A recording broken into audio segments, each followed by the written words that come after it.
In the late 1700s, there was a huge paradigm shift in the automotive industry as well as many other manufacturing industries with the introduction of the assembly line.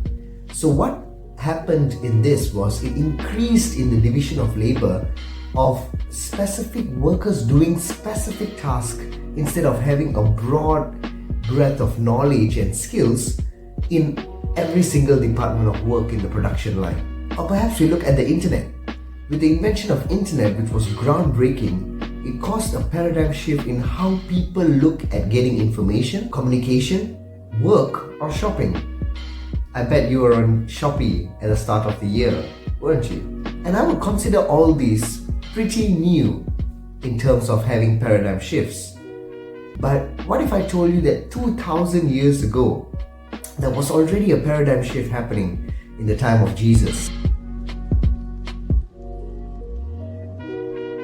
Shalom, dear brothers and sisters in Christ. And if it's not too late, I would like to wish all of you a blessed New Year 2024. In today's Gospel, Jesus is encouraging and inviting us into the transformative nature of His teachings. Think of it as being moved on from rigid traditions into having a redemptive, joyous renewal that Christ brings. Now, if you look at the context, in the Bible we have the Old Testament and the New Testament, right? And they are interlinked, they are connected. Everything in the Old Testament points to the New Testament. And it's clear that it was written that Jesus did not come to abolish the laws of the Old Testament. In fact, He came to fulfill them. As the Catechism of the Catholic Church says explicitly that Christians are invited to rediscover it in the person of His Master, who is in His perfect fulfillment. Christians are invited to rediscover the Old Testament in the person of the Master, which was Jesus. Now back to today's Gospel, we know that fasting was an ancient custom, in fact practiced by almost all religions in the world. Even Jesus followed it for 40 days, remember? Before He began His public ministry. But He did not insist on His disciples to follow rigidly this ritual. And that is why the disciples of John the Baptist and the Pharisees, who were obliged to fast from the start, were questioning Jesus' disciples and Jesus on why weren't His disciples fasting. And that is the first point of reflection, dear friends. Doing the right thing at the right time. Now, if we look at the act of fasting itself, we know that fasting can be done for many reasons. It can be done for spiritual reasons, to overcome any form of shortcomings that we have in our life, to focus and to align our thoughts with God's will. So what fasting does in my life, for example, as well, was it helps me to be aware of my weakness and help me to overcome them by the grace of God. And that is why Jesus today reminds us that all our rituals that we do is fine, but we must not do it for the sake of doing it, because it will lose its purpose and value. And that is why Jesus throws them a shocker by saying, can the guest at a wedding banquet fast while the bridegroom is still with them? And they were stunned, they were taken aback.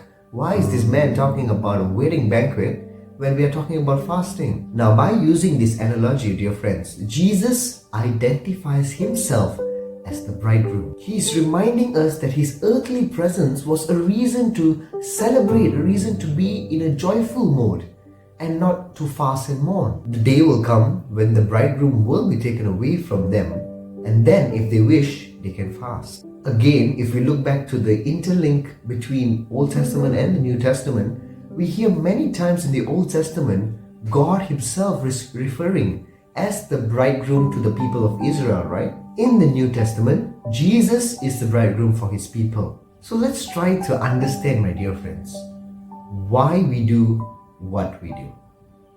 We have to understand there is seasons in our spiritual lives. Jesus is not asking us to embrace Christianity for the sake of just following rituals and traditions. And sometimes we are caught in that as well. So I invite you, my dear friends, if you want to embrace Christianity truly, we have to understand who the Master is and was. And He did say some crazy things as well along the way. Turn your other cheek when someone slaps you on the other one. Go the extra mile for the person if he asks you to carry his bag. Forgive those who hurt you without limitations. But this is what loving God and loving neighbor truly is. And this was the heart of the Old Testament as well, but people just didn't get it. They thought they could just get to heaven by just following a set of rules. In fact, they had 613 rules in total.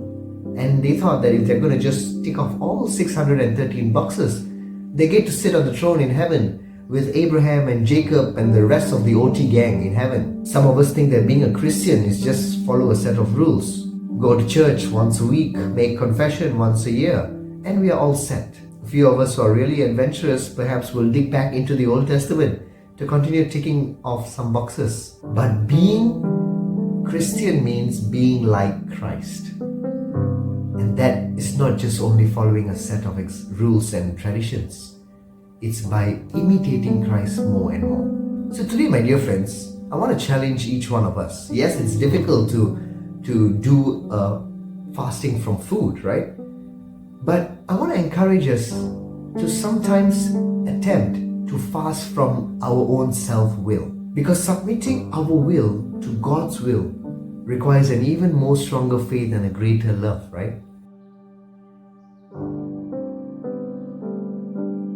Now, when it came to the element of new wine in fresh wineskins, it started off by the Pharisees trying to clarify where was Jesus' stance in all their conflicts, in all his conflicts with the religious authorities as well. If we look at the 21st century, as Christians, conflicts that we face as a Catholic Church could be marriages between diverse backgrounds, receiving communion without being married in the church, or perhaps in recent times, whether or not the church and priests can bless same-sex couples. Now, the religion that was taught by the religious authorities back then in Jesus' times were teachings like old cloak or old wineskins. And that is why, dear friends, it is not necessary to combine the novelty that Jesus brings with the old customs and traditions. It is truly important for us Christians today to know how to separate these two from each other. Jesus is trying to tell us today and tell the Pharisees back then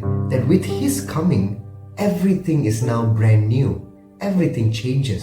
And that is why newness, my friends, is a quality that God brings into our lives. A renewed Catholic friend of mine told me that his view of life changes dramatically the moment he had the spiritual encounter, personal relationship with Jesus. He told me that since he found Christ, he was always very joyful. And yes, even though we have problems every day, these problems never ruined his joy that he brought. So my dear friends, every year comes and goes. And every day is different from yesterday.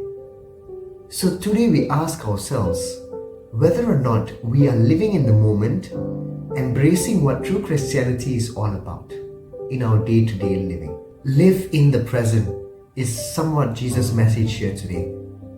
Celebrate Jesus in your lives. Radiate this joy to others around you. Jesus somehow seems to be against the gloomy face of religion. So shine bright everywhere that you go. So perhaps today we take some points for reflection that is current and applicable in today's times. The first point to ponder and to reflect is, what are some conflicts of religious practices in today's time that cause suffering to people and are a cause of much discussion and polemics? The second is, how can we understand Jesus' idea of wine and wineskins today in our lives? And the third, do we know of certain practices that are in need of being reinterpreted according to the times of today?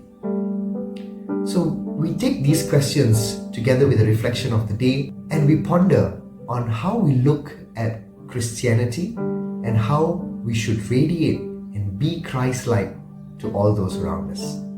Take care and God bless. Have a good day.